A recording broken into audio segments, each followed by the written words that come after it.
Hello दोस्तों, good afternoon. कैसे हो आप लोग सब? आई होप आप लोग अच्छे हो गए। मैं भी बहुत अच्छी हूँ दोस्तों। और क्या बनाया आज लंच में? फटाफट बताइए जल्दी से। आज हमने मेथी की भाजी बनाई है, वो भी दाल डाल के, मूंग की दाल डाल के। हम लोग बोलते हैं उसको दाल भाजी, मूंग की दाल के साथ जो रस वाली बनती है, और एक सूखी भी बनती है, ड्राई बिल्कुल साग, उसका सूखा साग बनता है। तो वो बनाया है, मूली की भाजी बनाई है, चटनी बनाई है, तो इस तरीके से। और मेरा तो अभी थोड़ा डाइट भी चल रहा है, तो डाइटिंग वगैरह तो बहुत कम क्योंकि अभी 9 दिन के वो व्रत हो गए थे और फिर 11 हो गया। तो मुझे अपने आप में ही लगने लगा कि मतलब थोड़ा सा मैं बहुत जल्दी, पता है मैं आप लोगों को बताऊं, मेरा वेट भी जल्दी बढ़ता है और बहुत जल्दी कम भी होता है ना। कई लोगों के साथ ये प्रॉब्लम होती है कि उनका वेट बढ़ता तो बहुत जल्दी लेकिन कम नहीं होता, लेकिन मेरे साथ टच वुड मेरे साथ ये प्रॉब्लम नहीं है। मैं यदि करना चाहूँ तो मैं मुश्किल से महीने भर के अंदर अपना, क्योंकि मैं कभी इतनी मोटी हुई भी नहीं थी, सही बताऊँ। हालांकि मेरे दो सीजर हैं, मतलब दोनों डिलीवरी मेरी सिजेरियन ही है, राधिका मिष्टी। और राधिका के टाइम मेरा फुल 9 मंथ में 85 केजी वेट गया था, आप लोगों को बता दूं। और मिष्टी के टाइम 90 केजी वेट गया था मेरा, लेकिन साल भर के अंदर वो ही मैंने 65-66 वेट कर लिया था अपना, कम करके। लेकिन ये इसके लिए बहुत ही मतलब मेहनत करनी होती है, इतनी जल्दी वेट कम नहीं होता आफ्टर डिलीवरी। अधिकतर लड़कियों को प्रॉब्लम हो जाती है, लेडीज़ को, कि मेरा वेट तो बढ़ गया, मेरा पेट बढ़ गया, पेट कम नहीं हो रहा है, हिप पोर्शन बढ़ गया। तो उसके लिए आपको सिर्फ प्रयास करना पड़ेगा दुबले होने के लिए, और अपना जो है ना इस पे कंट्रोल करना पड़ेगा, क्योंकि अधिकतर लेडीज़ नहीं कर पाती हैं। उसके लिए आपको सिर्फ अपने खाने पीने पे कंट्रोल करना है, कुछ एक्सरसाइज करना है, कुछ चीज़ों को हटाना है। तो वो चीज़ें खैर मैं प्रॉपर बताऊंगी। तो चलिए अभी तो मैं मुद्दे की बात पर आती हूँ कि मैं आप लोगों से कहने क्या वाली हूँ। देखिए दोस्तों, मैं रील्स बनाती हूँ या शॉर्ट वीडियोज़ बनाती हूँ, कोई भी गाने पर बनाती हूँ, तो आप इसको किसी से आप जोड़िए मत, है ना। आए समझ में? आप लोग की क्या आदत है, कुछ एक लोग की, सबकी नहीं बोलूँगी मैं, कुछ एक कमेंट्स ऐसे आए तो मुझे अंदर से हर्ट हुआ यार, है ना, कि मैडम आपको ये शोभा नहीं देता है।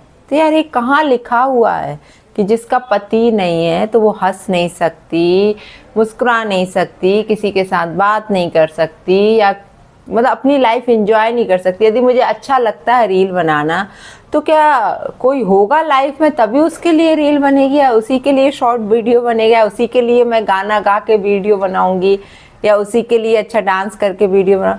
ये कहाँ लिखा हुआ है? ये सब चीज़ें कहाँ हैं बताइए आप लोग, कि जिसका पति ना उसे जीने का अधिकार नहीं है क्या?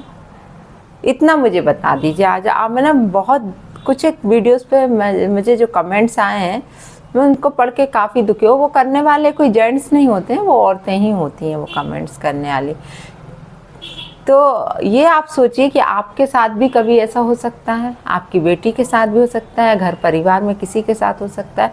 तब आप लोग ऐसा ही सोचोगे, सेम थिंकिंग रखोगे क्या जो मेरे साथ रख रहे हो आप लोग?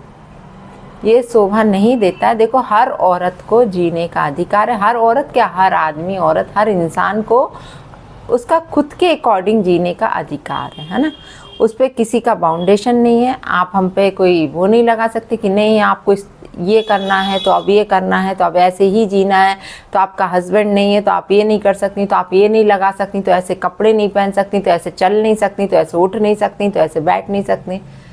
ये नहीं होता है ना, ठीक है ना। यहाँ जब हम रोते हैं ना तो कोई आंसू पोंछने नहीं आता, जब हम मस्ती में भी रहते हैं तब भी कोई नहीं, है ना। वैसे सुख में तो खैर सभी रहते हैं, लेकिन दुख में तो कोई भी नहीं आता। तो हम दूसरों के अकॉर्डिंग अपनी लाइफ क्यों जिए? मुझे एक बात यही समझ नहीं आती कि दूसरे बार बार बोलते ऐसा नहीं रहा करो, ऐसे नहीं करा करो, ऐसे कपड़े नहीं। यार देखो, मुझे मेरी मर्यादाएं बहुत अच्छे से मालूम है कि मुझे कितनी मर्यादा में रहना है, क्या करना है। वो आके कुछ एक लोग मुझे थोड़ी सिखाएंगे ना यार। बहुत गंदा लगता है। अपने ऊपर भी ये सारी चीज़ें लेकर देखना आप लोग, कि यदि पति नहीं है तो क्या कोई जीने का अधिकार नहीं है? सिर्फ पति से ही था क्या मुझे जीने का अधिकार? उस बंदे ने भी मुझे क्या दिया लाइफ में? कुछ दिया तो था नहीं, तो क्या मैं खुश नहीं रहूं जिंदगी भर? मैं अपनी खुशियाँ अपने बच्चों के साथ नहीं बांटूँ, अपने परिवार के साथ नहीं बांटूँ? मुझे अच्छा लगता है वीडियोस बनाना तो मैं बनाती हूँ वीडियोस। उसमें मैं आप लोगों से परमिशन थोड़ी लूँगी कि मैं इस गाने पे बनाऊँ कि नहीं बनाऊँ। तो यदि इस गाने पे बनाया है तो वो किसी के साथ ही अटैच्ड होगा, या जस्ट फन। मैं लिख भी देती हूँ कई बार कि जस्ट फन, जस्ट जोकिंग। मैं सिर्फ ये गाना अच्छा लगा और उस पर मैं अपना वीडियो बना रही हूँ, मेरा जो टैलेंट है वो मैं दिखा रही हूँ, सीधी बात है। मुझे अच्छा लगना चाहिए, मुझे नहीं है परवाह कि दूसरों को वो चीज़ अच्छी लगती कि नहीं। बस मुझे अपनी निगाहों में कि हाँ वो मर्यादा में है, वो सारी चीज़ें मेरे संस्कार के अंदर है, बस दैट्स इट। मुझे दूसरों से कोई मतलब नहीं है, दूसरे उस चीज़ के बारे में क्या सोचते हैं क्या नहीं सोचते हैं। लेकिन कभी अपने लिए भी ये सारी चीज़ें सोच के देखना कि कभी भगवान ना करे आपके साथ ऐसी आप बीते तो अब भी आप ऐसी सोच रखेंगे दूसरों के प्रति। भगवान ना करे आपके साथ, आपकी बेटी के साथ, है ना, किसी के साथ भी घटनाएं तो जीवन की किसी के साथ भी हो सकती हैं। इन पे किसी का कोई वो नहीं, बस नहीं चल रहा है कि आज अपने जीवन में आप घटना होने से रोक दोगी तो उसका मतलब थोड़ी कि आप जीना छोड़ दोगी, अच्छे कपड़े पहनना छोड़ दोगी, अच्छे से लाइफ स्टाइल जो होना चाहिए। और मेरा खुद का एक पर्सनालिटी है ना, मैं उस चीज़ को मेंटेन करके चलती हूँ। मैं कोई ऐसी रोड छाप नहीं हुआ है समझ में, खुद की डिग्निटी मेंटेन करना पड़ती है। तो आप लोगों से मैं यही रिक्वेस्ट करूँगी कि ये फालतू यदि मैं कुछ भी बना रही हूँ तो ये किसी के लिए नहीं है, ये मेरे खुद के लिए है, मेरे बच्चों के लिए है, मेरे घर परिवार के लिए, और उन्हें अच्छा लगता है तो मैं करती हूँ, मुझे खुद भी अच्छा लगता है तो मैं करती हूँ। ऐसी कितनी औरतें हैं जिनके पति नहीं हैं, कितनी औरतें हैं जो परेशान हैं अपनी लाइफ में, तो क्या उन सब ने जीना छोड़ दें क्या? रोते गाते रहे, यदि हम पूरे टाइम रोते रहेंगे तब भी आप लोगों को प्रॉब्लम है, यदि हम हंस रहे हैं तो भी प्रॉब्लम है। जिस दिन रोना शुरू करते हैं, जिस दिन मेरी आंख भर आती है तब भी आप लोगों को प्रॉब्लम होती है कि रो रो के वीडियो बना रही हैं।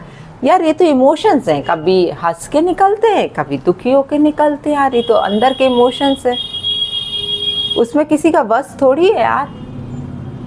जब अच्छा लगता है तो खूब हंसते हैं, मजाक करते हैं, खूब वीडियो भी बनाते हैं, खूब अपने घर में भी इंजॉय करते हैं। हमेशा ये थोड़ी कि वाईटी पे ही मजाक चलेगा है? और जब दुखी होते हैं तो यार मेरे तो चेहरे से पता चल जाता है लोगों को कि तुम दुखी हो चुकी हो। जरा में लोग जज कर जाते हैं कि हाँ तुम्हें टेंशन है, तुम दुखी हो। और जब मैं खुश रहती हूँ वो मेरी चेहरे पे अलग दिखता है, वो खुशी अलग ग्लो दिखता है, अलग चमक दिखती है मेरे चेहरे पे। क्योंकि मैं है ना ये सारे टेंशन लेना ही नहीं चाहती अपने दिमाग पर, कुछ भी नहीं। मैं यहाँ से सुनती हूँ, यहाँ से निकाल देती हूँ कि मैं दिमाग में रखी और मेरा कबाड़ा हुआ। ये मैं बहुत अच्छे से जानती हूँ कि मैं फिर इतना टेंशन लेके नहीं जी पाती। बहुत टेंशन, मेरा बीपी लो होने लगता है, क्योंकि ये दुनिया बहुत ख़राब है। जीने थोड़ी देती है एक अकेली औरत को। 17 एलिगेशन लगाना, 17 इल्ज़ाम लगाना, अरे ऐसा होगा, अरे वैसा, मनगढ़ंत कहानियाँ बनाना, मनगढ़ंत विचार बनाना दूसरों के प्रति, ये बहुत गलत बात है, बहुत गलत बात है। अपने कुछ नहीं तो अपने भगवान से डरो, आए समझ में। क्योंकि जो आप दूसरों के प्रति रखोगे ना वो आपके प्रति भी एक ना एक दिन लौट के आएगा आएगा आएगा, आके ही रहेगा। इसलिए अपनी सोच को थोड़ा सा सुधारो, बाकी तो कुछ नहीं। देखो सभी अच्छे हैं, सभी को भगवान ने बनाया है, कोई ऐसे आसमान से टपक के तो आया नहीं है यहाँ पर, है ना। और किसी की किस्मत अच्छी रहती, किसी की खराब रहती है ना। पर उसमें ऐसा थोड़ी कि जीना छोड़ देंगे यार हम। मेरे भी बच्चे हैं, मेरे भी एक आगे जीवन के लिए मेरे है कि मुझे इन लोगों के लिए जीना है, मेरे बच्चों के लिए मुझे जीना है।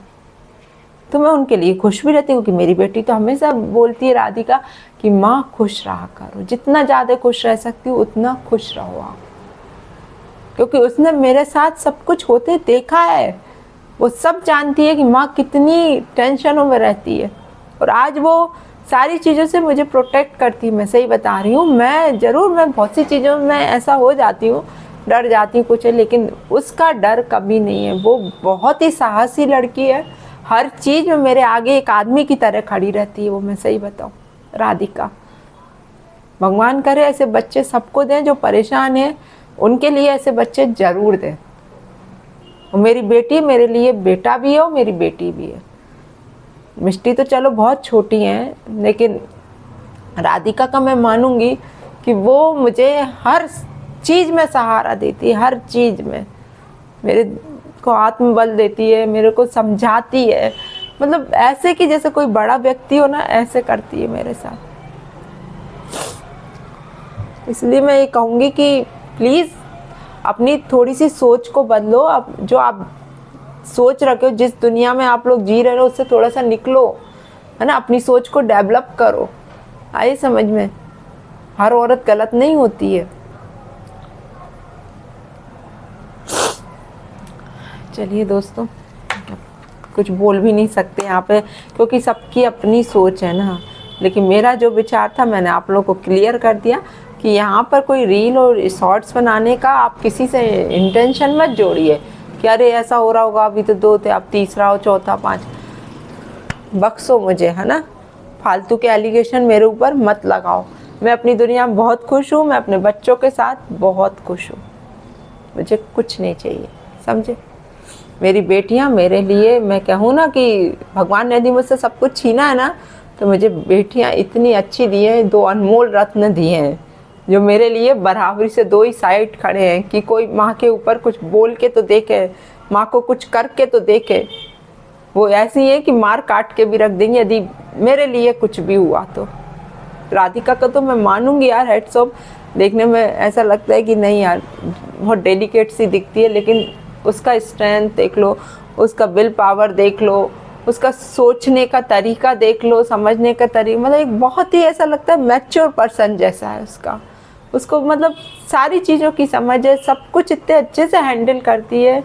मैं बस भगवान से ही कहती हूँ, भगवान भले ही आपने मुझसे बहुत कुछ छीन लिया, मुझे कोई सुख नहीं मिला ज़िंदगी में, लेकिन आपने मुझे बेटी इतनी अच्छी दी है कि शायद मेरा बुढ़ापा बहुत अच्छे से निकलेगा। क्योंकि कहते हैं ना कि इंसान के 3 पंथ होते हैं जीवन के, एक बचपन, एक जवानी, एक बुढ़ापा। इन 3 में से एक ना एक तो कष्ट में निकलता ही है। और ये मेरे साथ ही नहीं, ये सबके साथ होता है। ऐसा मेरी माँ मेरे पापा से सुना है मैंने। मैं रोना नहीं चाहती, लेकिन क्या करूँ, ये आंसू निकल आते हैं। तो ठीक है, मेरे निकल गए मेरे 2 पंथ ऐसे ही पूरा संघर्ष में। लेकिन मुझे मालूम है ना कि राधिका और बड़ी होगी, मेरा बुढ़ापा बहुत अच्छे से निकलेगा। मुझे अपने भगवान पे, अपने बालाजी सरकार पे और मेरी बेटी पे मुझे पूरा भरोसा है कि जो कष्टों से मेरी ज़िंदगी निकली है ना, आगे ऐसे कष्ट मुझे नहीं मिलेंगे। क्योंकि लोगों के मुंह को क्या है, लोग तो बोलते ही रहते, जिसके जो मन में आता है वो बोल के जाता है यहाँ पे। लेकिन मुझे फ़र्क नहीं पड़ता, नहीं पड़ता बिल्कुल। ये आंसू से मत सोचना कि मैं कमज़ोर हूँ, मैं कमज़ोर नहीं हूँ, मैं इमोशनल हूँ सिर्फ, समझे। मैं कमज़ोर नहीं हूँ, ना कभी थी, ना हूँ, और ना कभी होंगी मैं कमज़ोर। आए समझ में। इसलिए बख्शो मुझे, सीधी बात है।